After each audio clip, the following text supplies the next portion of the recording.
ടെക്നോയുടെ techno phantom V flip എന്ന പുതിയൊരു foldable phone launch ചെയ്യാൻ പോകുന്നുണ്ട്. ഈ ഫോണിൻ്റെ ലോഞ്ച് ഡേറ്റ് ഇപ്പം ഒഫീഷ്യലായിട്ട് തന്നെ കൺഫേം ആയിട്ടുണ്ട്.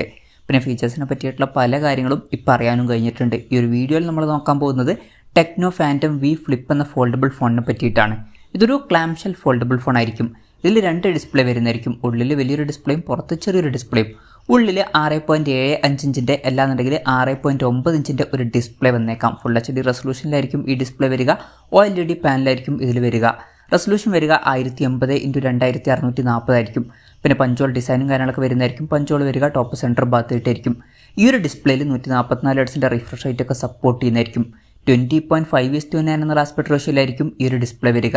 പിന്നെ എടുത്തു പറയേണ്ട ഒരു കാര്യം, ഈ ഒരു ഡിസ്പ്ലേ ഫോൾഡ് ചെയ്യാൻ പറ്റിയിട്ടുള്ള ഒരു ഡിസ്പ്ലേ ആയിരിക്കും.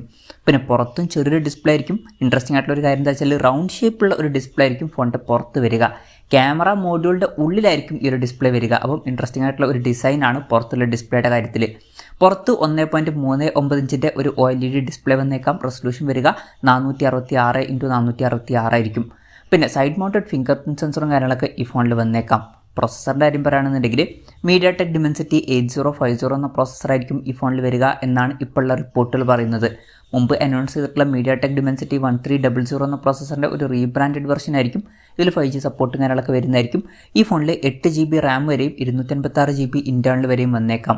പിന്നെ 3.5mm ഓഡിയോ ജാക്ക് ഈ ഫോണിൽ വരാൻ ചാൻസ് ഇല്ല. ഡ്യുവൽ സ്റ്റീരിയോ സ്പീക്കേഴ്സും കാര്യങ്ങളൊക്കെ ഈ ഫോണിൽ വന്നേക്കാം. Android 13 ബേസ് ആയിട്ടുള്ള iOS സോഫ്റ്റ്വെയർ ആയിരിക്കും ഈ ഫോണിൽ വരിക.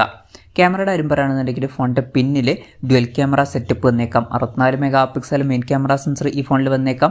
ഇതിൽ OS എന്നുള്ള ഫീച്ചർ സപ്പോർട്ട് ചെയ്തേക്കാം. രണ്ടാമത് 13 മെഗാപിക്സൽ ഒരു അൾട്രാ വൈഡ് ആംഗിൾ ലെൻസും വന്നേക്കാം. പിന്നെ ഫ്രണ്ടിൽ 32 മെഗാപിക്സൽ സെൽഫി ക്യാമറ വരാനാണ് സാധ്യത.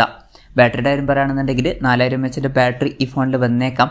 ഫോൾഡബിൾ ഫോണാണ് എന്നുള്ള കാര്യം കൺസിഡർ ചെയ്യുമ്പോൾ തിരക്കില്ലാത്തൊരു ബാറ്ററി കപ്പാസിറ്റി ആണ് എന്ന് പറയാം. പിന്നെ 45 വാട്ടിൻ്റെ ഫാസ്റ്റ് ചാർജിംഗ് സപ്പോർട്ട് ഇതിൽ വരുന്നതായിരിക്കും. Type-C ചാർജിംഗ് പോർട്ടുമായിട്ടായിരിക്കും ഈ ഒരു സ്മാർട്ട് ഫോൺ വരിക. അപ്പം ഇതൊക്കെയാണ് ഫീച്ചേഴ്സിനെ പറ്റി പറയാനുള്ള കാര്യങ്ങൾ. ഇനി ലോഞ്ച് ഡേറ്റിൻ്റെ കാര്യം പറയുകയാണെന്നുണ്ടെങ്കിൽ സെപ്റ്റംബർ 22-നാണ് ഈ സ്മാർട്ട് ഫോൺ ലോഞ്ച് ചെയ്യാൻ പോകുന്നത്. പക്ഷേ ആ ഒരു ദിവസം ഗ്ലോബൽ മാർക്കറ്റിലായിരിക്കും ഈ ഫോൺ ലോഞ്ച് ചെയ്യുക. ഇന്ത്യയിലെ ലോഞ്ച് ഡേറ്റും കാര്യങ്ങളൊന്നും ഇപ്പോൾ കൺഫേം ആയിട്ടില്ല. അതിനെ പറ്റിയിട്ടുള്ള ന്യൂസുകളൊക്കെ വരുമ്പോൾ അതിനെ പറ്റിയിട്ടുള്ള വീഡിയോസൊക്കെ നമ്മൾ ചെയ്യുന്നതായിരിക്കും. അപ്പം അതുപോലുള്ള വീഡിയോസൊക്കെ കാണാൻ താല്പര്യമുണ്ടെന്നുണ്ടെങ്കിൽ ഈ ചാനൽ സബ്സ്ക്രൈബ് ചെയ്യാവുന്നതാണ്. പിന്നെ വിലയുടെ കാര്യം പറയുകയാണെന്നുണ്ടെങ്കിൽ അതിനെ പറ്റിയിട്ടുള്ള ന്യൂസുകളൊന്നും ഇപ്പം പുറത്ത് വന്നിട്ടില്ല. എന്നാലും നമ്മുടെ എക്സ്പെക്റ്റേഷൻ പറയുകയാണെന്നുണ്ടെങ്കിൽ ഫീച്ചേഴ്സൊക്കെ വെച്ച് നോക്കുമ്പോൾ ചിലപ്പം ഈ ഫോൺ ഒരു 50,000-60,000 രൂപ പ്രൈസ് റേഞ്ചിലായിട്ട് ലോഞ്ച് ചെയ്തേക്കാം. കൺഫർമേഷൻസ് ഇല്ല, ജസ്റ്റ് നമ്മുടെ എക്സ്പെക്റ്റേഷൻ പറഞ്ഞു എന്നേ ഉള്ളൂ. എന്തായാലും ടെക്നോയുടെ ടെക്നോ ഫാൻറ്റം വി ഫ്ലിപ്പ് എന്ന പുതിയൊരു ഫോൾഡബിൾ ഫോൺ ലോഞ്ച് ചെയ്യാൻ പോകുന്നുണ്ട്. ഈ ഫോണിൻ്റെ ഫീച്ചേഴ്സിനെ പറ്റിയിട്ടുള്ള നിങ്ങളുടെ അഭിപ്രായം ജസ്റ്റ് ഒന്ന് കമൻറ്റ് ചെയ്യുക. അതുപോലെ തന്നെ ഈ ഒരു സ്മാർട്ട് ഫോൺ ഇന്ത്യൻ മാർക്കറ്റിൽ നിങ്ങൾ ഏത് പ്രൈസിങ്ങിലാണ് എക്സ്പെക്റ്റ് ചെയ്യുന്നത് എന്നുള്ള കാര്യം കൂടി ജസ്റ്റ് ഒന്ന് കമൻറ്റ് ചെയ്യുക.